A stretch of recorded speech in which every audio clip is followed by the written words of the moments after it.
This is Bolívar, Ecuador. Bolívar is a small fishing and clam harvesting village of 450 people. The village is on an island off the northwest Pacific coast of Ecuador. The people who live in Bolívar don't make very much money. The men primarily work off the island as day laborers, and the women stay home in Bolívar to spend their time caring for the family. They help make ends meet by working in the garden and harvesting clams to sell. People here used to make a decent living by harvesting clams, but massive commercial shrimp farming has taken away the clam habitat. There aren't many clams left. There's no road to Bolívar and no bridge to connect the island to the mainland.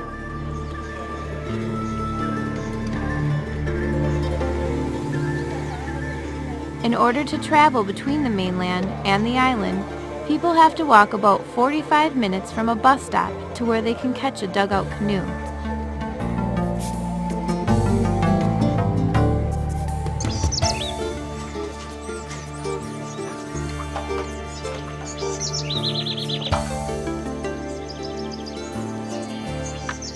Until recently, there was no running water in Bolívar, and electricity in the village was available only a few hours a day, if that.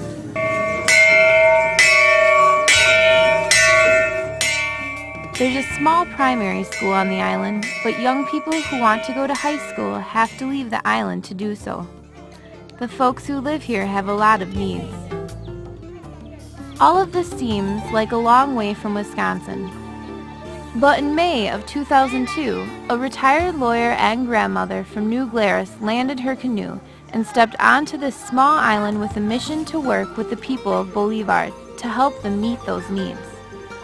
Her name is Jeannie Meyer, and the reason she's here is because she's a United States Peace Corps volunteer.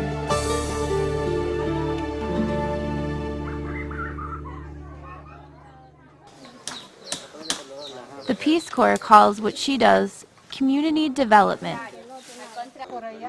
Jeannie had been in Ecuador for more than 2 years when we visited, and her tour of duty in Bolívar was about to end.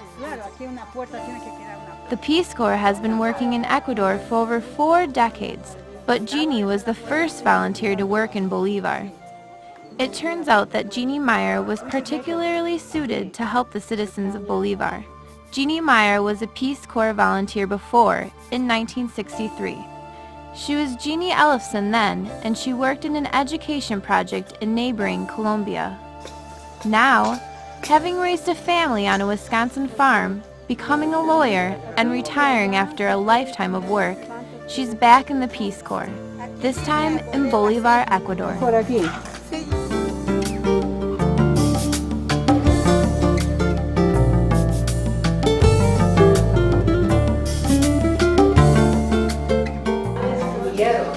This is a story about an amazing woman who left her old life in Wisconsin to help organize a struggling community very different from her own halfway around the world.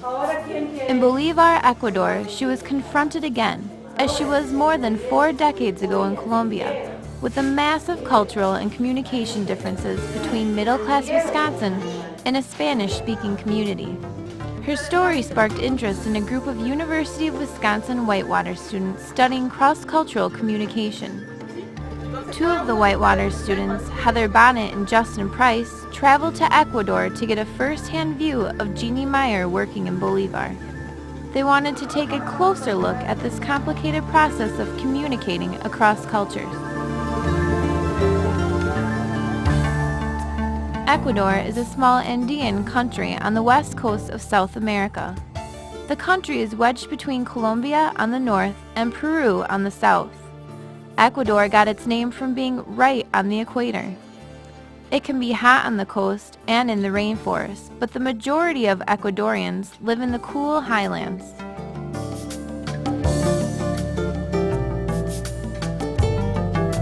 Most people who live in these mountain areas are descendants of the indigenous people who lived at the northern extreme of the 16th century Inca Empire. Ecuador also has a long Pacific coastline. Most of the people who live on the coast descended from African slaves who were brought to Ecuador by the Spaniards in the 1500s. Over the centuries, those descendants mixed with the people who were already here. On a rainy afternoon, Jeannie told Heather and Justin about how 500 years ago, a ship with 23 slaves that was captained by an African slave, Alonso de Illescas, foundered on a reef just off the island of Bolívar. Alonso saw an opportunity and ran off with the slaves. 1853. And he ruled this part of Ecuador, much to the chagrin of the Spaniards, till about 1585.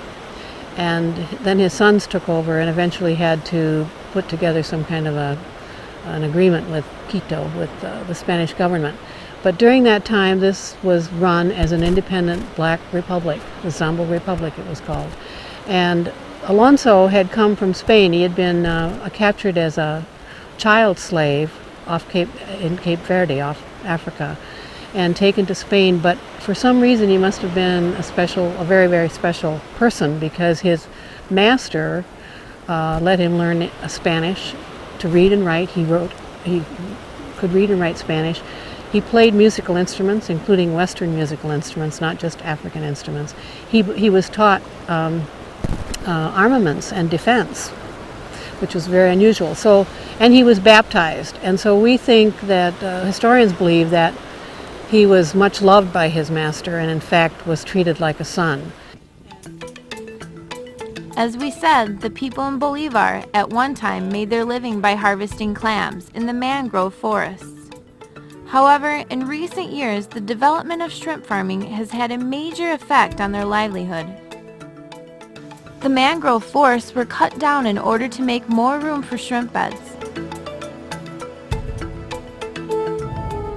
Jeannie told Heather Bonnet that shrimp farming has greatly reduced the number of clams that a worker can gather in a day, which affects the source of income for the residents of Bolívar and other coastal towns.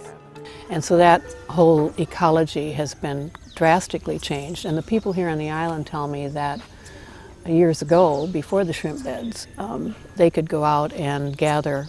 They were mainly gatherers, hunters and gatherers. They would gather crabs and little bivalve clams that they call conchas. And a good shell hunter could get maybe 1,200 conchas in a day. That was a good income for a family. Today, most of them are happy if they get 100 or 150, and they get paid $3 for 100 shells or clams. And that's enough, maybe enough money to buy their rice and plantain and maybe milk for the family for the day.